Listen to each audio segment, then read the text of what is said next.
Queridos, a paz do Senhor, seja bem-vindo ao resumo de aula, sou o professor Aritônio. Estamos comentando o conteúdo das lições bíblicas CPAD do quarto trimestre de 2021, lições de adulto, que tem como tema o apóstolo Paulo, lições de vida e ministério do apóstolo dos gentios para a Igreja de Cristo. Se você gostar do nosso conteúdo, não se esqueça de se inscrever, curtir e compartilhar com mais alguém. Nós reproduzimos aqui uma linha tradicional da história, onde o propósito é fazermos um pano de fundo histórico para o contexto de Paulo, cronologia do contexto paulino. Então a história está dividida tradicionalmente em pré-história, idade antiga, idade média, medievo, idade moderna e contemporânea. A pré-história foi um período antes de 4.000 anos antes de Cristo, antes da invenção da escrita. A partir de 4.000 anos antes de Cristo, da invenção da escrita, que vai até o ano de 476 depois de Cristo, chama-se de Idade Antiga. Aqui foi o marco que os historiadores consideram como sendo a queda do Império Romano do Ocidente. Deu-se o período de transição para a Idade Média, que vai até 1453, na queda de Constantinopla. De 1453 a 1789, a Idade Moderna, onde se inicia a Idade Contemporânea nesse ano com a Revolução Francesa. A pré-história, esse termo não é muito bem visto pelos historiadores, até porque o termo história, na sua definição clássica, que significa é a ciência que estuda o homem no tempo, então, desde que o homem existe, que ele é produtor de história, ou de conteúdo histórico, de fontes históricas. E o historiador se utiliza das fontes para escrever a história. Então, por isso, por causa dessa definição, o termo pré-história não é muito bem quisto, mas tradicionalmente se aceita um marco para se estudar, para ter uma didática de estudo, de investigação histórica, a invenção da escrita por volta de 4.000 anos antes de Cristo, na Mesopotâmia, a escrita cuneiforme. Algumas literaturas vão trazer 3.000 anos, outras 4.500, 5.000, mas eu coloquei uma média ali de 4.000 anos antes de Cristo na invenção da escrita.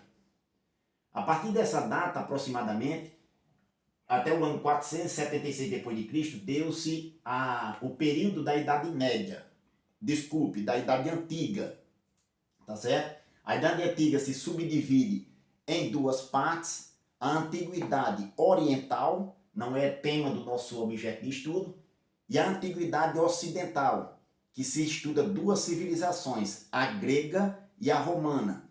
A grega, apesar de não ser tema para o nosso estudo, nós vamos falar ainda sobre a língua grega e a sua cultura, principalmente a filosofia do contexto de Paulo. E a civilização romana, que se iniciou com a fundação da cidade de Roma por volta do ano 753 a.C. e vai até a sua queda, a queda do Império Romano Ocidental no ano de 476. Roma se subdivide no estudo em três fases: monarquia, república e império. O império propriamente dito, monarquia e república, apesar de não ser objeto de nosso estudo aqui, eu faço uma observação. A parte da expansão de Roma até chegar ao período do Império, a parte expansionista da civilização de Roma se deu no período republicano. Sai da Península Itálica para conquistar territórios no mundo.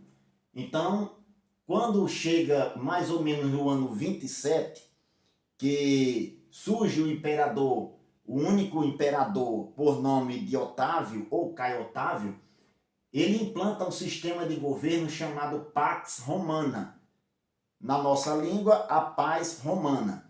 A paz romana era um sistema de administração do governo implantado por Caio Otávio, que tinha como objetivo manter a estabilidade política por meio da imposição das armas. Então a Pax Romana, nesse período aqui, ficou bastante conhecido porque vai durar até o final do segundo século, por volta do ano 180 depois de Cristo. Caio Otávio ele é citado na Bíblia em Lucas capítulo 2, versículo 1, por dois títulos. Isso aqui nós comentamos na aula de número 1, se você ainda não assistiu, recomendo você procurar a lição número 1, que nós comentamos lá. Então, em Lucas capítulo 2, versículo 1, diz assim: E aconteceu naqueles dias que saiu um decreto da parte de César Augusto, para que todo mundo se alistasse.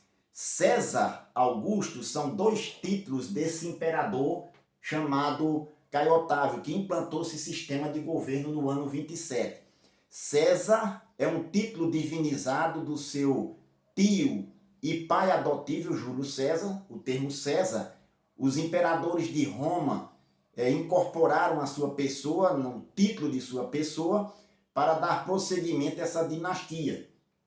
E o termo Augusto foi dado pelo Senado romano a Caio Otávio como o comandante supremo dos exércitos de Roma. Então, esses dois títulos, César e Augusto, é citado no texto de Lucas, e Lucas se utiliza das figuras dos governantes de Roma para datar o seu evangelho. Então, Caio Otávio é citado como os dois títulos César Augusto. No capítulo 3, verso 1 de Lucas, está escrito assim: No ano 15 do império de Tibério César, sendo Pôncio Pilato governador da Judéia e Herodes tetrarca da Galileia, e seu irmão Filipe tetrarca da Itureia e da província de Traconites, e Lisânias tetrarca de Albilene. Logo no começo, Lucas ele data o seu evangelho mostrando quando João Batista iniciou o seu ministério e Jesus foi batizado por uma outra autoridade de Roma, chamada Tibério César. Tibério ele substituiu César Augusto, ou Caio Otávio, como queiram, depois de sua morte, no ano 14. Veja que do capítulo 2 do Evangelho de Lucas ao capítulo 3, tem pelo menos 14 anos de diferença. E se considerarmos que seria o que Lucas aqui afirma, né, que na realidade Tibério César estava no 15º ano do seu governo, e Caio Otávio ele morreu no ano 14 depois de Cristo, e Tibério assumiu, já era o 15º ano. Então podemos somar 14 com 15 aqui, que dá 29. Então no ano 29 aconteceu os eventos de João batizar Jesus nas águas. Então você veja que aqui, neste contexto, está o nascimento e ministério do apóstolo Paulo. O marco do ano zero, e aqui cita-se duas autoridades, né? César Augusto, Caio Otávio, e Tibério César, justamente pela transição desses dois imperadores. Então, do ano zero ao ano 68 depois de Cristo, aproximadamente, é o contexto de Paulo aqui no Império Romano, tudo bem? Então, na lição está citada também o nascimento de Paulo, que aconteceu no ano 5 antes de Cristo, mais ou menos no ano 5 antes de Cristo. Por quê? Existe uma imprecisão no calendário cristão, no calendário gregoriano que nós seguimos. E onde é que está isso mostrado na Bíblia? Se você tiver uma Bíblia na versão Almeida Revista e Corrigida e tiver chave bíblica, os tradutores da Bíblia para a língua portuguesa indicaram essa imprecisão do calendário. Em Mateus capítulo 1, versículo 18, onde fala do nascimento de Jesus Cristo, é um título colocado pelos tradutores da Bíblia para o português, e Mateus capítulo 2, versículo 1, onde fala dos magos do Oriente. Em cima da epígrafe, né, de Mateus 1 e 18, tem o nascimento de Jesus Cristo. Aí tem um 1. Nesse 1, na chave bíblica, tem dizendo aqui, eu vou ler para vocês, quase 5 anos antes do ano Domini, ou o ano da Era Comum, do ano de domínio, do calendário cristão. E em Mateus capítulo 2, versículo 1, tem os magos do Oriente. Aí tem o 2 em cima do Oriente. Na chave bíblica vai dizer quase 4 anos antes do ano Domini.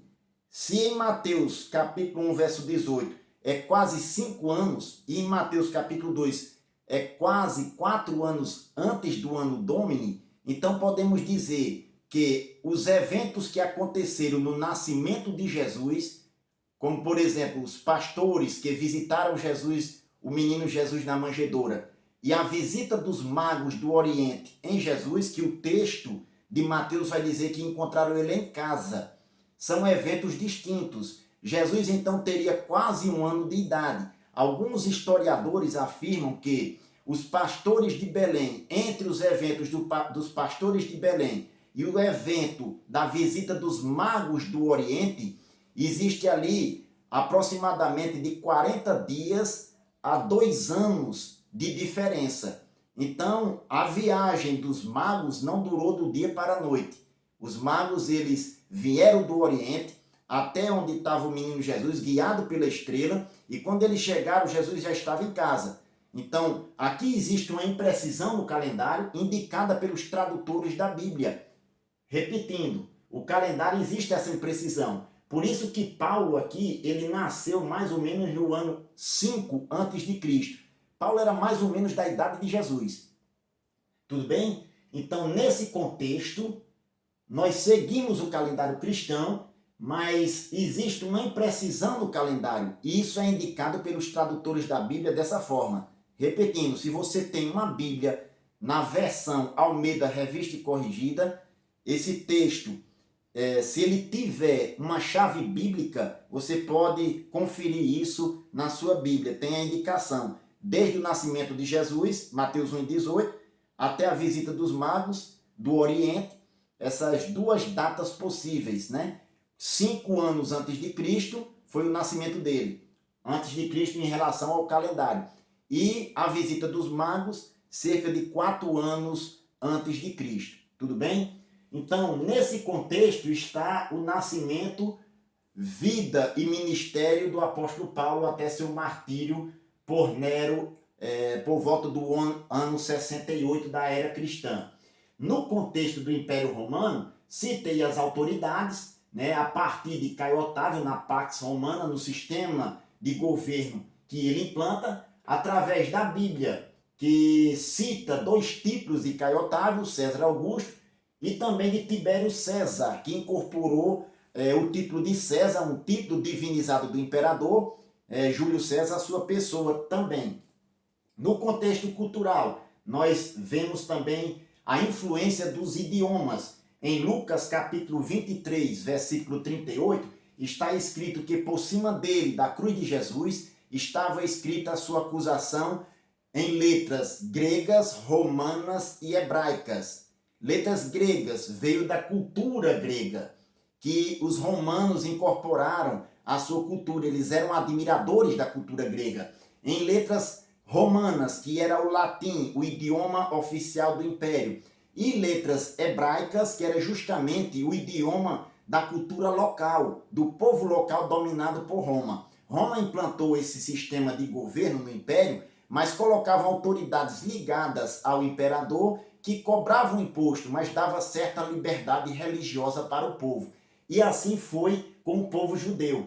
Veja que nesse texto já indica qual era a língua oficial do povo judeu, apesar de algumas indicações que hoje a gente vê tanto na academia como fora dela, nos cursos teológicos, por exemplo, que Jesus falava aramaico, mas biblicamente está indicado que a língua do povo de Jesus era o hebraico. Existe também o testemunho do próprio apóstolo Paulo, em capítulo 22 e 23, quando ele fala para o povo. Na realidade é o texto no capítulo de Atos 21, Atos capítulo 21, versículo 37 e o versículo 40, onde no 37 ele fala em grego para o capitão da guarda que o prende, para o tribuno. E no versículo 40, ele fala em língua hebraica, se dirigindo para o povo. Paulo falava fluentemente esses 2 idiomas, o idioma da cultura grega, que Roma incorporou, que era o idioma do comércio, era o grego koiné, o grego comum, o grego dos negócios, o grego que o povo falava para as transações comerciais, e ele falava também o latim, que era o idioma oficial do Império Romano. Veja que essas duas línguas também aparecem no estudo da língua portuguesa, o nosso idioma. Quando se estuda os radicais que deram origem às palavras da língua portuguesa, nós iremos estudar os radicais gregos e latinos que deram origem à língua portuguesa. Aqui também tem indícios na nossa cultura, porque tanto os gregos como os romanos deixaram um legado para a nossa cultura. Veio muitas coisas para a civilização ocidental. E aqui nós vemos na Bíblia que esses idiomas foram falados naquela época. E Pilatos escreveu em cima da cruz de Jesus, traduzido nesses 3 idiomas, grego, latino e hebraico, o idioma local. E Paulo aqui, ele se dirige para o povo, dando testemunho, mostrando a sua defesa nesse idioma. No capítulo 26, versículo 14, quando Paulo ele fala para o rei Agripa, fazendo uma defesa, e dando o seu testemunho, ele diz que Jesus foi quem lhe apareceu no caminho de Damasco. E ele fala justamente em língua hebraica. Diz assim o texto, Atos 26 e 14. E caindo nós por terra, ouvi uma voz que me falava, e em língua hebraica dizia, Saulo, Saulo, por que me persegues? Dura coisa te é recalcitrar contra os agrilhões. Veja que Jesus ele aparece para Paulo falando no idioma do seu povo e no idioma que Paulo era nascido, que Paulo era judeu da tribo de Benjamim. Veja que os idiomas aqui que Jesus falou era o hebraico. Atos 22, 21, 37 e 40, nós falamos, e capítulo 26, versículo 14. E o contexto religioso é justamente a diversidade religiosa que Roma tolerava e deixava o povo cultuar os seus deuses na sua cultura, justamente para manter a estabilidade política do governo. Roma usava desse artifício para manter a estabilidade do governo. Então aqui está o contexto histórico do apóstolo Paulo. Eu espero que você possa se utilizar nas suas aulas, se assim desejar. Vou sair um pouquinho da frente, se querendo bater um print da nossa linha histórica. Vou sair um pouquinho aqui na frente. Você pode bater um print, pausar o vídeo, bater um print. E querendo, pode utilizá-lo em suas aulas. Fique à vontade. Aqui está o contexto histórico da época do apóstolo Paulo e seu ministério. Então, queridos, obrigado pela sua atenção. Fique com Deus e até a próxima, se Deus assim nos permitir.